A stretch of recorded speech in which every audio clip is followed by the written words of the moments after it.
10 años sin pagar nada. Queremos que traigas tu empresa a Esteban Echeverría. Te ofrecemos un municipio ordenado y transparente, la mejor ubicación y algo que no te ofrece nadie. 10 años sin pagar nada, para que no pares de crecer. Esteban Echeverría, un municipio ordenado para seguir creciendo. Hola, ¿cómo les va? Muy buenas noches. Nuevamente acá en Futurar.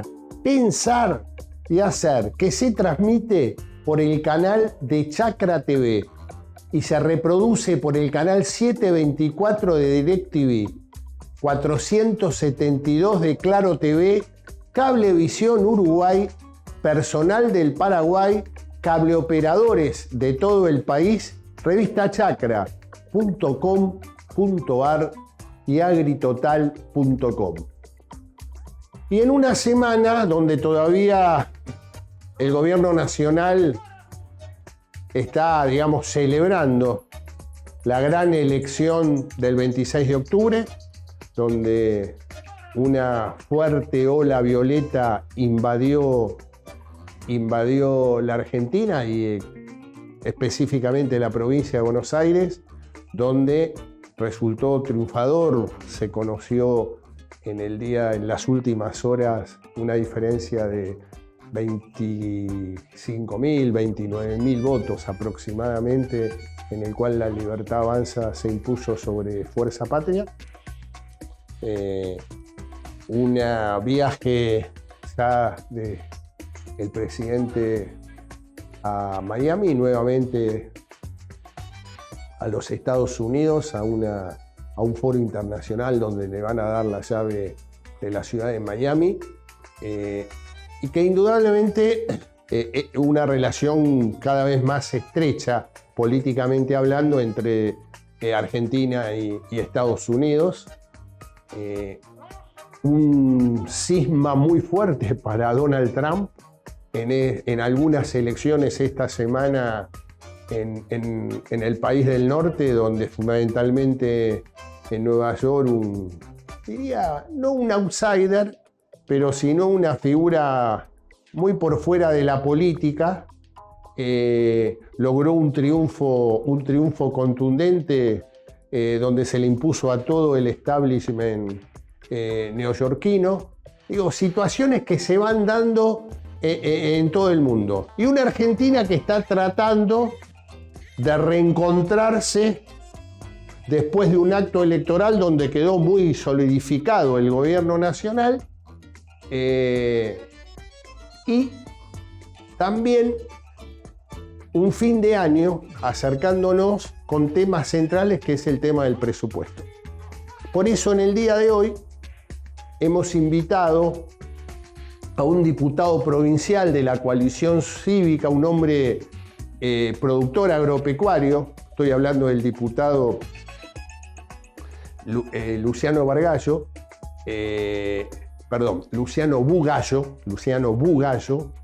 en el cual vamos a estar hablando sobre el presupuesto de la provincia de Buenos Aires, la fiscal impositiva, todo el tema impositivo que siempre genera muchísimo ruido para esta época del año. Tiene que pasar, él va a ser uno de los protagonistas porque el debate pasa por la Cámara de Diputados. Así que con él vamos a estar hablando. También vamos a estar hablando un poco los efectos, qué pasó con la coalición cívica en estas últimas elecciones. Con él, fundamentalmente, el tema de las inundaciones en la provincia de Buenos Aires, el rol del Estado Nacional y el Estado Provincial. Con él vamos a estar hablando de todo eso. Así que hacemos una breve barrida y ya vamos con la nota editorial.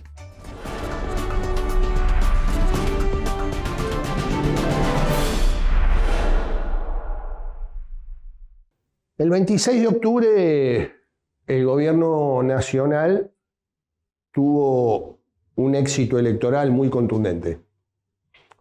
Un éxito electoral por una diferencia muy amplia, casi 10 puntos, que ningún sondeo preelectoral había anticipado. En líneas generales se presumía un triunfo de la Libertad Avanza, pero con una diferencia exigua de uno o dos puntos. Pero indudablemente hubo un hecho que generó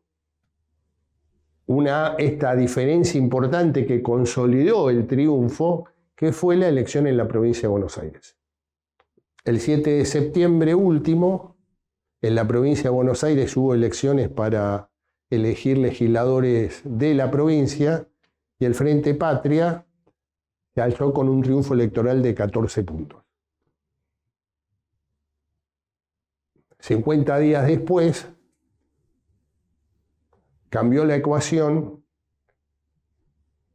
y la Libertad Avanza en la provincia de Buenos Aires terminó ganando por medio punto. Indudablemente hubo un escenario de un voto muy volátil y en el cual creo que esto marca algunas enseñanzas para toda la dirigencia política.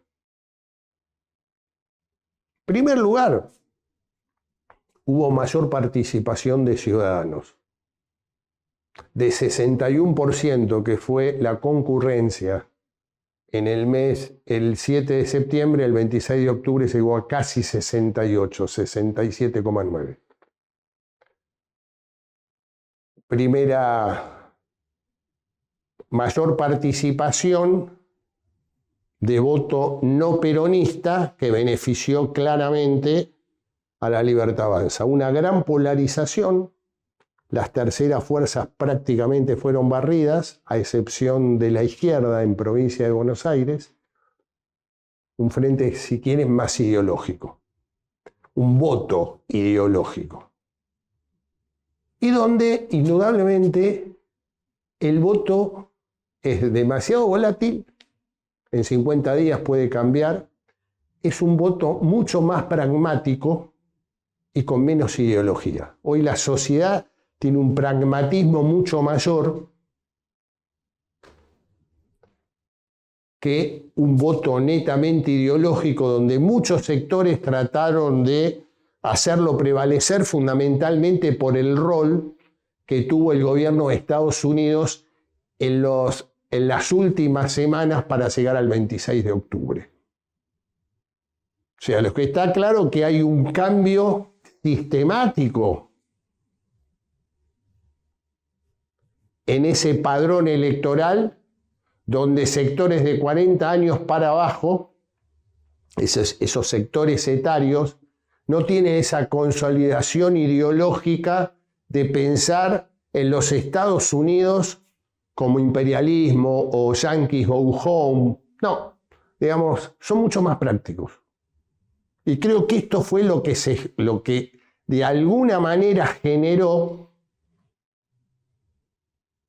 lo que pasó en todo el país en la elección del 26 de octubre. Y también hay que posarse en una sociedad fatigada, cansada, con pocas perspectivas de futuro, no por este gobierno, sino de hace muchísimos años, y en el cual creo que el concepto central fue: los otros hicieron lo mismo. ¿Qué están diciendo? ¿Frenar a Milei o que son diferentes a Milei? Y me parece que acá la sociedad fue pragmática. No le dio un cheque en blanco al gobierno. Le dio un plazo fijo. Terminá tu mandato. Terminá lo que tenés que hacer. Te faltan 2 años. Profundizá. No la estamos pasando bien. Nos está costando llegar a fin de mes. En la provincia de Buenos Aires hay 5 millones de hectáreas bajo agua.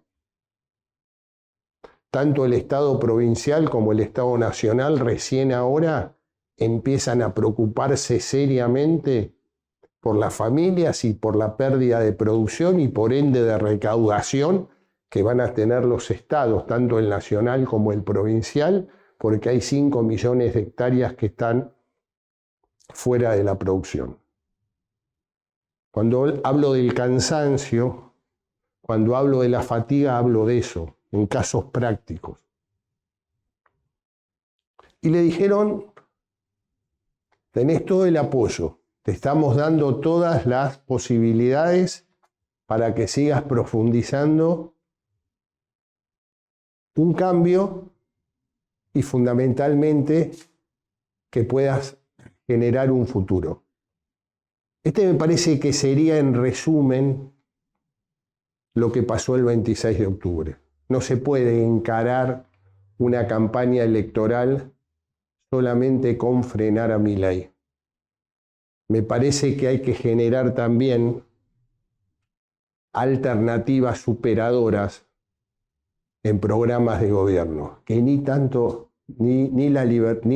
el Frente Patria, ni Provincias Unidas logró plasmarlo para que la sociedad pueda elegir opciones de futuro al actual gobierno nacional. Por ahí hay que empezar a entender qué es lo que pasó el 26 de octubre. Y que obviamente tuvo efectos políticos muy claros en la conformación del gobierno. Porque indudablemente había una interna y una interna muy fuerte entre dos sectores sin pugna, entre Karina Milei por un lado y Santiago Caputo por el otro.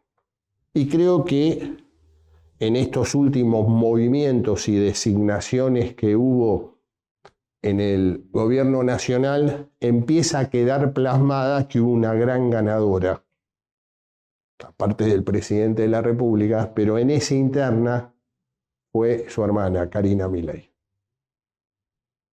Y donde también empieza a haber una diferenciación en lo estricto de la interna del gobierno nacional, que desde un triángulo de hierro que había, empieza a ampliarse. ¿Por qué? Porque en esa mesa política se empiezan a incorporar otros nombres que van a ser muy importantes en los próximos 2 años. Estoy hablando de Patricia Bullrich, electa senadora nacional por la Capital Federal con más del 50% de los votos. Estoy hablando de Manuel Adorni, que había ganado la Capital Federal el 18 de mayo último y hoy es el nuevo jefe de gabinete. De Diego Santilli, otro de los grandes ganadores del domingo 26 de octubre en la provincia de Buenos Aires y diría ya casi seguro candidato a gobernador por el oficialismo nacional en el 2027 en la provincia de Buenos Aires, pero que va a ser pieza central desde el Ministerio del Interior en la relación con los gobernadores y con los diputados y senadores nacionales en esa mesa política. Y el otro que también tomó mucha dimensión y que venía muy golpeado y muy cuestionado es el actual presidente de la Cámara de Diputados de la Nación, Martín Menem, y que es casi seguro que pueda ser reelecto el próximo diciembre por un periodo en la Cámara de Diputados de la Nación. Y obviamente también en esa mesa política, el estratega, el asesor estrella, Santiago Caputo, que indudablemente no perdió poder porque sigue manteniendo las estructuras que maneja, pero no pudo cumplir lo que él quería, acumular más poder. Ser o jefe de gabinete o ministro del Interior ampliado, manejando, digamos, infraestructura y manejando transporte. Bueno, me parece que sigue teniendo poder, pero, digamos, no lo que él hubiera deseado. Hoy la figura que acaparó este triunfo muy fuertemente se llama Karina Milei. Este es el cuadro de situación en el cual el gobierno empieza sus 2 últimos años consolidado por el voto popular, que no es un tema menor. Creo que en democracia es el corazón de la posibilidad de desarrollar una gestión con mucho volumen político, y está en el presidente de la República encontrar los cauces para el diálogo y el consenso. Se vienen reformas muy importantes que la Argentina hace muchos años que viene reclamando, y para eso es necesario dialogar. En eso también es muy importante consensuar, y creo que veremos en esta nueva mesa política, donde va a tener un rol central el ministro del Interior, Diego Santilli, un gran negociador, un gran buscador de consensos. Si le dan las armas, los elementos necesarios para poder dialogar, para poder cumplir con los gobernadores, fundamentalmente, que son hoy socios estratégicos del gobierno nacional para poder implementar un cambio de raíz de la Argentina y terminar con años de frustración y sufrimiento,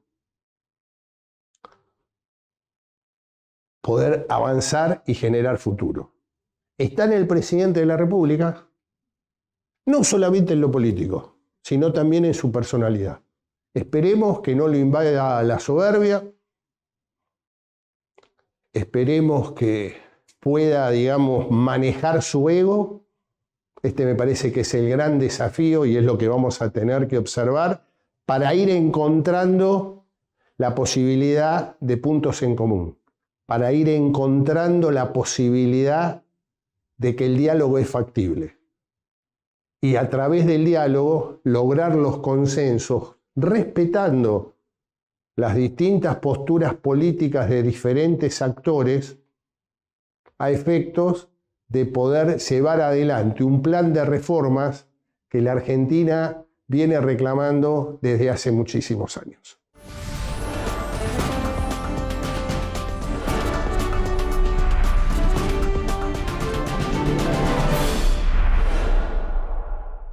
Bueno, ya está en nuestros estudios el invitado de hoy, el diputado por la provincia de Buenos Aires, Luciano Bugallo, de la Coalición Cívica, y en la voz de Karina Rodríguez lo presentamos en sociedad. Luciano Bugallo es diputado por la provincia de Buenos Aires. Estudió licenciatura en Economía y Administración Agraria y es agrónomo general. Dio sus primeros pasos en política en 2008 a partir de la resolución 125. Participó en organizaciones abocadas al fortalecimiento democrático, la transparencia y la búsqueda de la libertad en todas sus formas en Argentina y América Latina. En 2014 comenzó a integrar la Coalición Cívica en la provincia de Buenos Aires. Fue candidato a diputado nacional en 2017 y 2019 y fue electo diputado provincial de Buenos Aires por la primera sección electoral. Hacemos una breve pausa y ya estamos en el mano a mano con el diputado provincial Luciano Bugallo.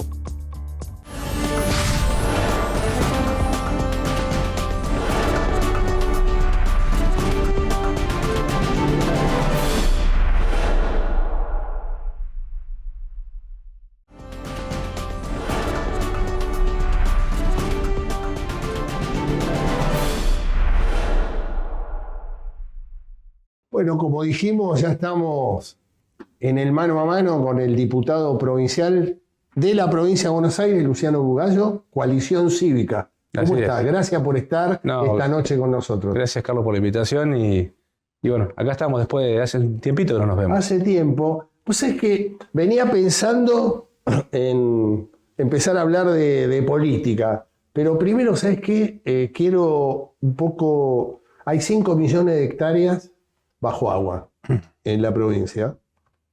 Y recordaba un discurso del presidente de la Rural, Nicolás Pino, donde decía que del 2002 al 23, por retenciones, el campo argentino aportó 200.000 millones de dólares. Y él decía, no se vio reflejado en camino, en logística, en infraestructura, que es lo que estamos viendo ahora.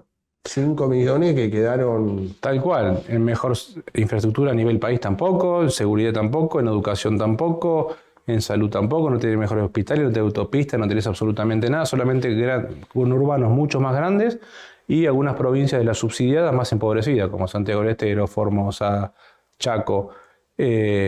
Sumándome lo que vos decís, son hoy bajo agua literalmente, en espejo agua son 2 millones de hectáreas, llega a 4 millones y pico, casi 5, cuando vos ves el que no le quedó el campo bajo agua no tiene camino para llegar. Entonces ese campo terminó quedando improductivo. Yo sobrevolé, como te comentaba recién antes de arrancar, Sí. Hace 15, 20 días salimos de Bragado, Martínez II, Carlos Casares, 9 de Julio, Las Toscas, y se te caen las lágrimas. Cuando vos pasás, incluso por ir un poquito más abajo, ves los galpones, solamente se le ve la parte del techo del tinglado, algunos molinos que están, digamos, a mitad de las paletas. Es una locura.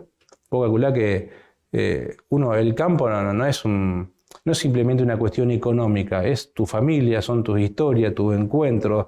Era tu abuelo o bisabuelo cuando llegó de Italia, no en el caso mío, que pudo comprarlo, lo heredaron tus padres sabés que el día de mañana te toca a vos, pero no es tuyo, que va a ser de tus hijos, de tus nietos.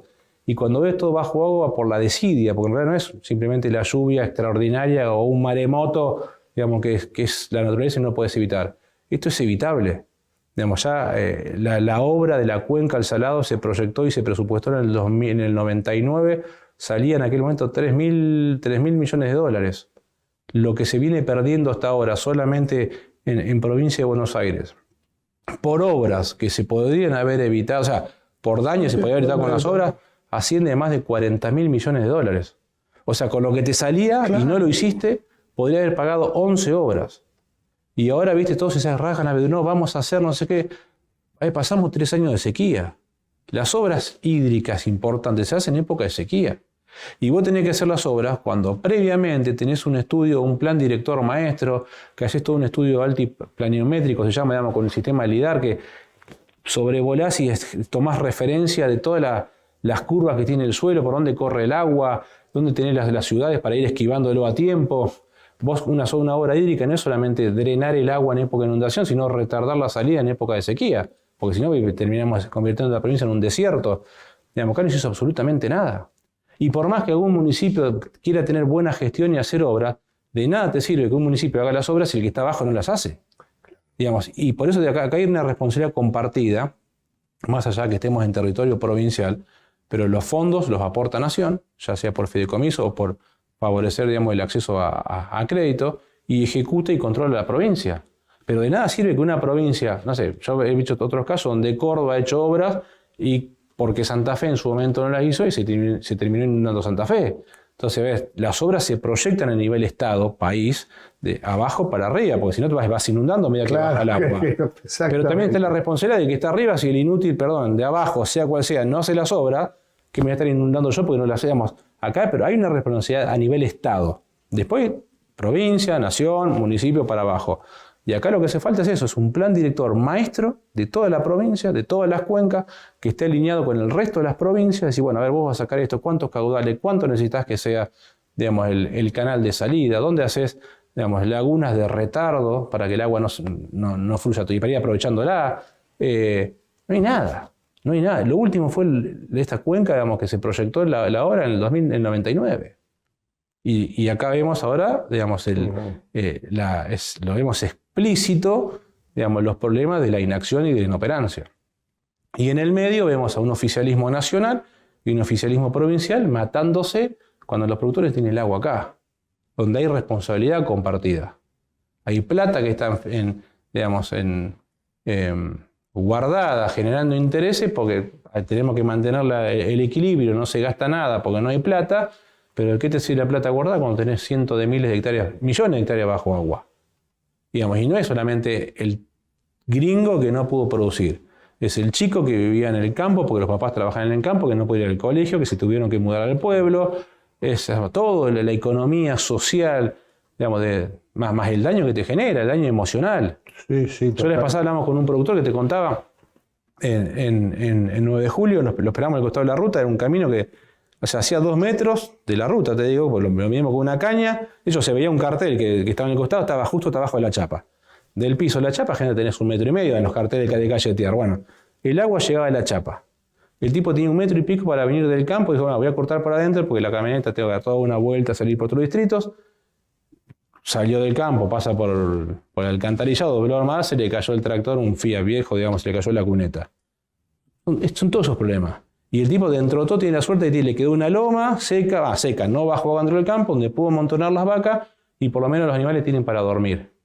Hay campos donde los animales no tienen. ¿Y ahí cómo los alimentas? No, algunos van y vienen con carro, con raciones, con rollo. Algunos lo han podido sacar a tiempo, pero calculá los que no pudieron sacar los animales. Imposible. Donde el animal empieza a dar vuelta, no buscando para comer, buscando para quedarse quieto, para estar parado, para poder dormir. Llega un momento que el animal se tira y se muere ahogado. Cuando baja el agua vas a encontrar cientos de miles de animales muertos, podridos, hinchados. Y hoy vos ves y el agua es así. Va, viene. O sea, ni siquiera hay corriente que dice que el agua se esté yendo. Lo grave de esto, Luciano, es que, porque esto no es la primera vez que pasa. Ya varias veces. Vale, y que no, como dirigencia, no se puedan poner de acuerdo la provincia y la nación, ¿no? O sea, yo estaba leyendo hoy a la mañana que arman un centro de operaciones el gobierno nacional en 9 de julio a través de la Agencia Federal de Emergencia.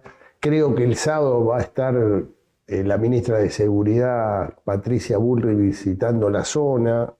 Creo que van a empezar el ejército va a llevar maquinaria. Ahora yo digo, ¿cuánto hace que empezó esto? Y, a ver, cuando ya la gente empezó a pedir, te digo, de desesperarse, 5 meses, por lo menos 5 meses. Recuerdo, y viste. en el medio tuvimos 2 campañas, Sí. donde se tiraban la pelota de uno al otro responsabilizándose, donde uno trataba de lado comunista, el otro de capitalista, no sé cuánto, bla, bla, todo lo que ya conocemos, y en el medio la gente sin ninguna respuesta de ningún tipo. Hubo casos donde productores se sacaron y fueron al municipio, entraron el 9 de julio, porque, a ver, yo no apoyo la violencia, nada, ni el escrache, pero ponete en lugar del tipo donde está tu vida, tu historia, tus abuelos, tu legado, tu economía. Todo. O sea, y encima sentís que no hacen nada. O sea, obvio que lo primero que te la agarrás con el intendente, que es la primera cara visible de la estructura política. Sí. Incluso lo vas a reputear sabiendo que no puede hacer nada. No puede hacer nada. Sí, a ver, podría haber arreglado caminos, pero ahí no te sirven de nada los caminos porque tenés todo bajo agua. La verdad es que no sirven. Algunos hoy no pueden llegar porque no tenés camino y por ahí no tiene el campo bajo agua, pero digamos, es una sumatoria de inacción y de inoperancia que está todo. Y en el medio peleándonos por una campaña. Vos fíjate, es más, ahora, bueno, arrasaron electoralmente el gobierno, en vez de no haber convocado al enano comunista, y de última que el enano diga, che, yo no quiero ir porque le cerrás la puerta. Cuando tenés un montón de problemas, digamos, que no te gusta ideológicamente, a mí tampoco me gusta Kicillof, o sea, estoy en las antípodas ideológicas de él. Tengo más afinidad con el gobierno nacional en lo ideológico que con cualquier otro, pero a vos la gente te vota, te pone en lugar para gestionar y resolver problemas. Tu obligación, a mí cuando me toca hablar, así sea un kirchnerista fanático de una comisión, tengo que ponerme de acuerdo o discutir con fundamentos. No sirve putearme para videitos en las redes, para tener memes y que tus fanáticos te estén publicando en redes, qué impresionante lo que hizo, si no estás resolviendo los problemas. Porque aparte, esto, si no, ponele, bueno, ya está, estamos inundados, pensemos para adelante. ¿Vamos a querer que dentro de 10 años la inundación vuelva? ¿O cómo hacemos todo lo posible para que esta sea la última? No sé, como hizo en su momento Macri acá con el arroyo Maldonado, en su momento, que pasó la historia. O sea, parecía un problema que era, hasta la gente se acostumbra que cada 10 años, cada una lluvia grande, se tiene que inundar. No es lo normal. Y el arroyo Vega también, el que yo me acuerdo, blanco encalada y cabildo cada vez que llovía. Yo me acuerdo de la época, sí, que veía los locales que ponían las telas arriba de cosas, esa típica escena que era lluvia que había.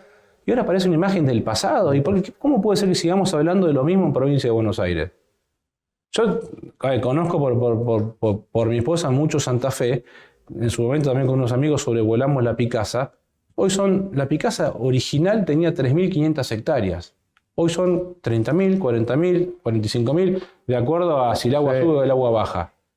Eso es un humedal, entre comillas, artificial. Lo creó el Estado, la inoperancia, la inacción de las tierras más ricas del país. ¿Qué queremos hacer? ¿Una gran Picasa, digamos, en la provincia de Buenos Aires? Estamos buscando crear un super lago gigante. O sea, eso es lo que queremos hacer. Con la cantidad de miles de millones de dólares que se están perdiendo. Hasta saquemos la historia. Esto lo puede ver desde lo social, humanitario, si lo querés ver con un tinte de izquierda, de todas las historias familiares, lo puede ver de algo 100% mercado de la guita que estás perdiendo. O sea, dejemos las ideologías de lado, porque pero aparte, de los dos lados genera un inconveniente. En un país que el problema central son las faltas de dólares, los únicos que generan dólares genuinos es el campo argentino. Tal cual. Yo la verdad que no se entiende qué es lo que están haciendo. No, es increíble. Y nosotros en la legislatura, mira, yo vengo, a veces te da bronca porque arrancás el año, no sé, pidiendo declaración de emergencia por sequía, pasan 6 meses y estás pidiendo declaración de emergencia por inundación. Y, a ver, venimos de la sequía, podías haber aprovechado a hacer obra, viene inundación, no la hiciste, baja el agua, hagamos las obras, no la vas a hacer, o sea, porque estos últimos 20 años venimos así. Entonces te indigna porque lamentablemente es el Ejecutivo el que tiene, el Ejecutivo en su conjunto, nación, provincia, que tiene la responsabilidad, y uno desde lo legislativo, sí, llevás la voz, te quejás, repudiás, hacés pedidos de informe, ¿en qué están gastando la guita que recaudan? ¿Qué van a hacer con esto? Nada. Yo te escuchaba recién y pensaba lo que son políticas de Estado, porque vos hablabas de una coordinación, de una planificación entre gobierno nacional, gobierno provincias y los municipios que son... claro, esto yo veo, tengo varios años viendo esto y la verdad que esto es, para mí es imposible que la Argentina pueda generar esa política de Estado. Mirá, si seguimos apelando siempre a la confrontación, a la polarización y a discutir sentimientos, y al sentimiento digo, no, porque yo zurdo comunista, vos capitalista... Ideología, que tampoco que en el fondo, porque vos decís, bueno, si te basás 100% en lo ideológico, Cristina había algunas cuestiones que parecía hipercapitalista, sobre todo lo privado, como también hay cuestiones de los libertarios que vos decís, che, esto es reperoncho, populista. O sea, hay cuestiones que el discurso es ideológico, la aplicación termina siendo pragmática a veces u oportunista. Pero acá, es más, mira, a mí me pasó, perdón que por ahí me voy por las ramas, cuando asumen hace 2 años un grupo de legisladores de Milei, cuando gana Milei, digo, che, yo celebro como oposición que se venga una etapa nueva. Cuando ganó Milei. Los que asumieron en provincia, digo, hay uno que era muy amigo mío de antes, más, seguimos siendo. Digo, celebro esta etapa que arranca, yo esperanzado. Digo que yo estando desde la oposición, tengo casi pleno coincidencia con el rumbo que plantean y poder desde la oposición acompañar. Duró 15 días. Pasamos a ser los zurdos comunistas, no sé qué, la casta, Y flaco, podíamos haber discutido política de Estado en serio, con una oposición que coincide con tus ideas, usarla como aliado. Yo con Cristina no me podía poner de acuerdo nunca, porque eran 2 modelos distintos, Venezuela o la libertad, digamos, ¿no? Ahora, si yo oposición quiero la libertad y vos gobierno, usame como aliado. Empecemos a discutir. Es más, yo me harté de hacer anti-kirchnerismo. Yo arranqué en el 2008 haciendo política, o sea, como salía en la ruta, después en el 2012 protestando contra Cristina, después me meto en política.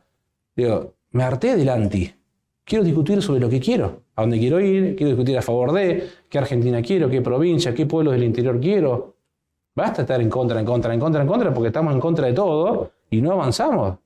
Yo estos últimos 20 años, Brasil es impresionante. Vos cuando ves pueblos chicos como Ascensión, que son 5.000 habitantes, 10 cuadras por 11, digamos que tenés hasta, después empieza la tierra, las quintas, los campos, vos ves pueblos que lo ves por Google Maps, o Google Earth, digamos, de cómo eran hace 15, 20 años atrás, hoy son ciudades. Tenés pueblos de 5.000 habitantes que pasaron a ser ciudades de 100.000, donde el promedio de edad son 35, 40 años.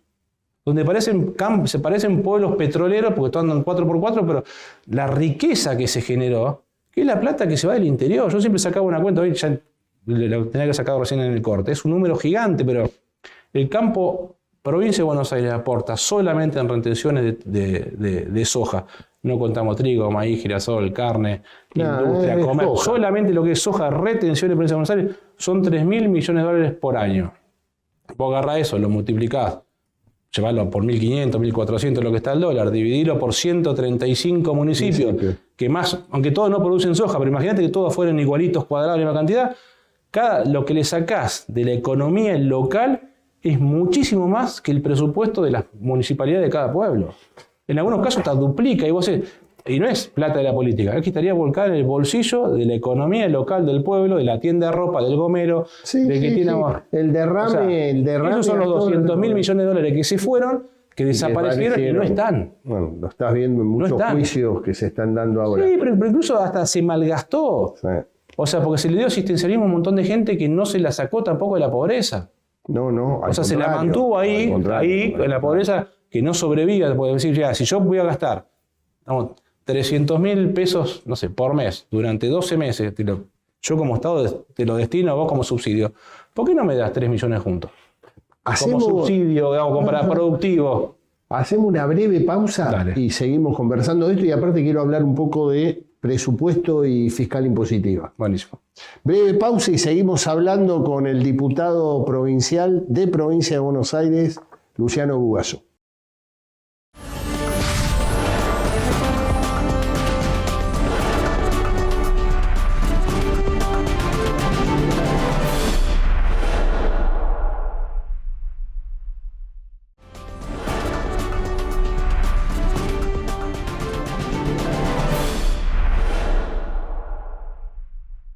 Luciano, estamos entrando en los 2 meses últimos del año.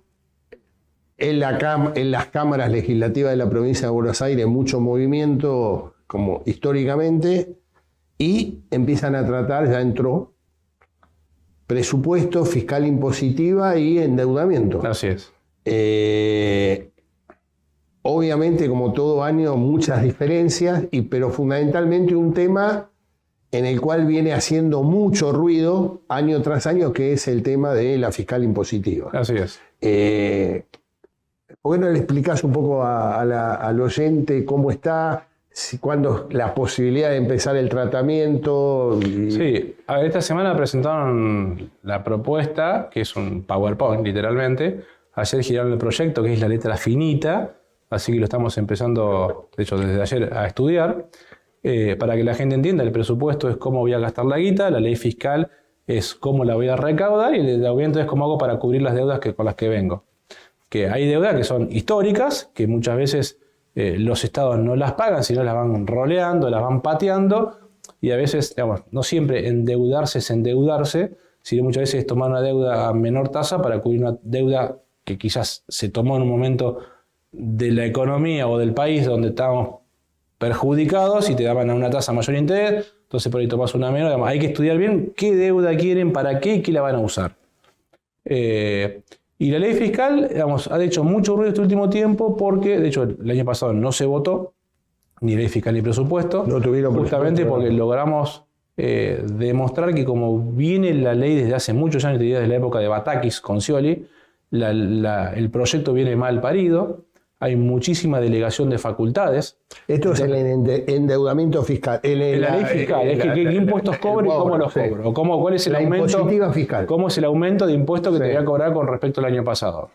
Muchas veces se discutía el porcentaje de aumento, depende de la inflación y demás, pero había una trampa, que lo vimos, o sea, no es que lo vimos, nosotros de hecho no lo acompañamos en su momento, pero logramos ponerla en evidencia porque nunca se ejecutaba en una cláusula donde por medio de un coeficiente, ARBA podía modificar ese coeficiente y casi actualizar los impuestos acorde a la inflación, dicho a lo bruto, ¿no?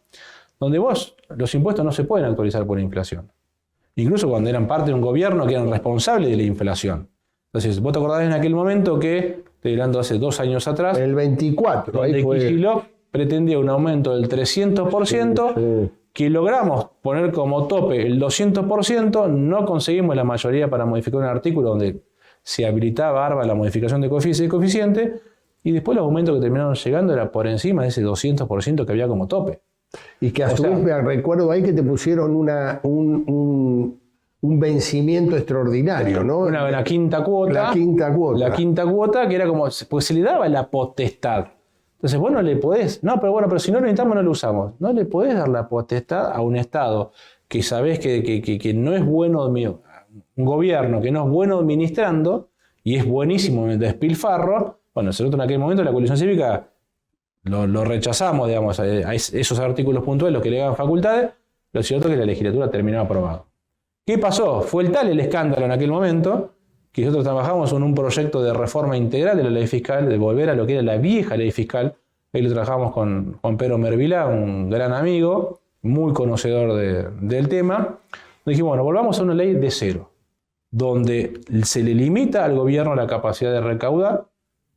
Discutamos después del porcentaje del aumento, es una discusión aparte, pero donde eliminamos todas las arbitrariedades, todos los permisos, las trampas, las comas que hay para tener doble interpretación, todo.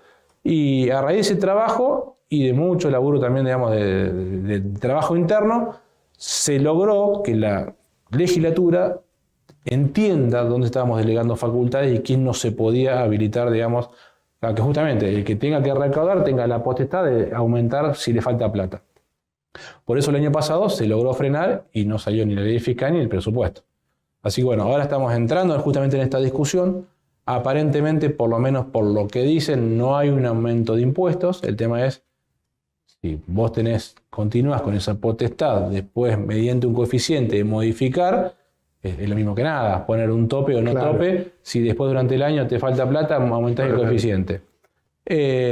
Bueno, ahora no sé, yo vi el título nada más, pues justo estuve de viaje, que estuve en provincia, en la ciudad de Santa Fe, pero vi que un título que decía que el impuesto automotor tendría un descuento de casi el 75%. Sí.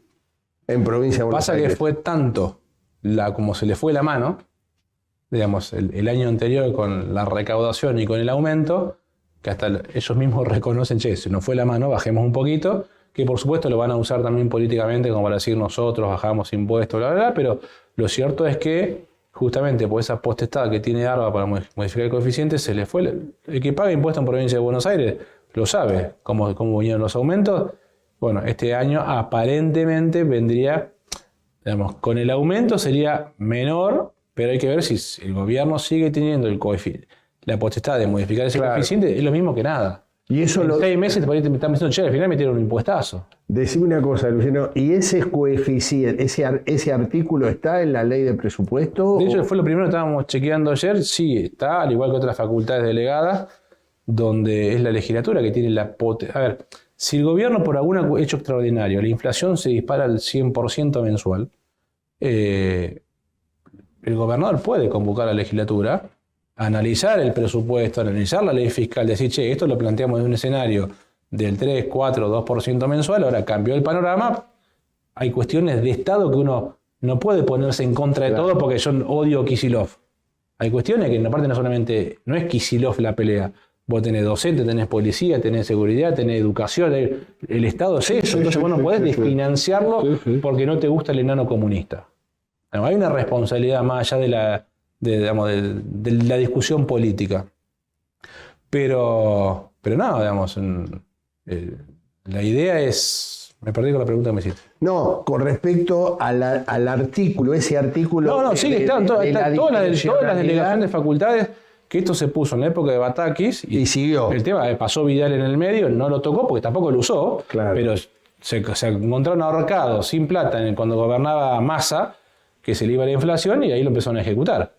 Y entonces, bueno, la pelea central va a estar en eso. Si logramos eliminar, yo te diría que es el núcleo, el meollo, porque es donde está la trampa.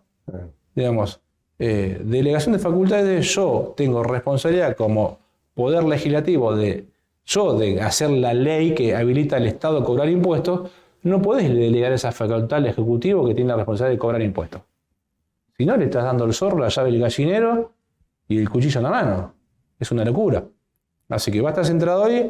Después el tema de del presupuesto, yo siempre planteo que si vos me recortás la capacidad de recaudar el presupuesto, o sea, sos gobierno. ¿Viste? Si decidís gastar, yo no estoy de acuerdo en un montón de gasto y de estructura sobredimensionada que tienen, pero mi facultad puede estar en recortarte la capacidad de recaudar. Después de ver cómo asignás vos los recursos. Porque para eso te votaron como ejecutivo, Claro. para ver cómo lo ejecutás. Y el tema de deuda, bueno, es ver en qué deuda es, para qué es, cómo se va a usar, a qué tasa, dónde la van a tomar, porque tampoco si hay una provincia que no pueda pagar su deuda. Ahí el gobierno necesita los 2/3 para endeudarse. Así es. ¿No? Sí. Yo digo para que... A ver, a veces uno lo piensa acá, está buenísimo oponerse a todo. Es espectacular porque aparte es lo que el clamor popular por ahí te pide. O sea, después no nos quejemos que no tenemos educación, que no tenemos salud, que no tenemos camino. El tema es cortar la mayor discrecionalidad de recursos, que el gobierno tenga los recursos necesarios para poder gestionar y resolver problemas, sacarle todas las trampas donde pueden aumentar impuestos por fuera de la ley, tratar de... Pasa que nosotros somos 3 legisladores de la coalición cívica. Uno por ahí sueña en poder hacer un montón de cosas y después tenés que ponerte de acuerdo con toda la oposición, que no pensamos todos iguales. Algunos directamente piensan en oponerse a todo, que es mucho más fácil, y otros decimos, che, espera, juntemos fuerzas primero para torcer el eje de la discusión, después cuando llegue el proyecto del recinto, votá si querés en contra. Pero hoy que estamos discutiendo en la presala, digamos, Claro. o sea, si somos 3 a decir, che, eliminame esto, no, ustedes 3 no mueven el avispero, pero vamos, el 50% de la Cámara, el gobierno está digamos, obligado a modificar, porque no le dan los números, sino como no le dieron hace 2 años.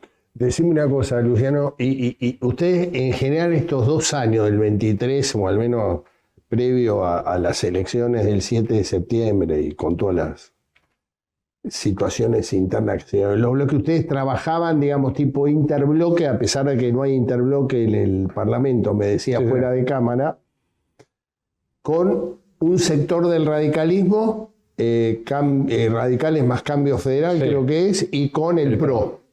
Sí, Digamos. lo que era Juntos por el Cambio, digamos. A ver, en la política siempre prevalecen las amistades, en el buen Sí, sentido, sí. por encima muchas veces de los contextos políticos. Vos podés tener o sea, yo tengo más amigos libertarios Sí. que incluso en mi propio partido, amigo, digamos, Sí, de la sí, vida. Sí, de la vida. de la vida. Y hoy nos encuentran en espacios distintos. Y yo no quiero que le vaya mal, quiero que le vaya bien. O sea, que desde este lugar quiero aportar para que te vaya bien. Y la función que tenemos nosotros es la de legislar y tratar de resolver problemas de los bonaerenses. Entonces, no me importa el color de donde estás. Si hay buena relación, si ya hemos venido trabajando juntos, como en su momento fue en Juntos por el Cambio, Cambiemos Juntos, con todos los nombres que tuvo, ¿por qué ahora que nos abrimos, o se rompió Juntos por el Cambio, no podemos seguir trabajando en conjunto? Si lo veníamos haciendo bien. Si todavía están los grupos de legisladores de hace 3 años, digamos. Claro. Entonces, esa armonía sigue existiendo hoy. Aparte, digamos, nos separa el contexto electoral, pero después el objetivo y el rumbo que queremos es el mismo. Yo te hablamos recién de, a ver, ¿por qué no se resuelve el problema de la inundación en el centro de la provincia de Buenos Aires? Y porque están discutiendo pelotudeces en la política. Si discutiera de qué manera sacamos el agua, de qué manera hacemos las obras, cómo las vamos a hacer, cuándo las empezamos, esperamos que baje el agua, pero mientras tanto hagamos los estudios, digamos, todo lo que fuera. Faltan fondos, bueno, busquemos los fondos. Que el Estado ayude a conseguir los fondos internacionalmente para hacer esas obras. Digamos, es una cuestión de ponerse de acuerdo. ¿Quién se encarga después de la ejecución? ¿Quién lo controla? Es básico. Digamos, parece dificilísimo, Sí, pero es simple, bueno, porque aparte a mí me está pagando el sueldo para hacer eso. Luciano, lamentablemente es uno de los males de años, que esto no es nuevo, viene pasando tanto a nivel nacional como provincial. Pero bueno, se nos acabó el tiempo. Te agradezco Se nos terminó el mandato. que hayas venido por Futurar esta noche y bueno, no va a faltar oportunidad de vernos nuevamente. La próxima que sea allá en aquel quincho que tiene una pinta tremenda. Perfecto, voy a hacer el cierre del programa, permiso.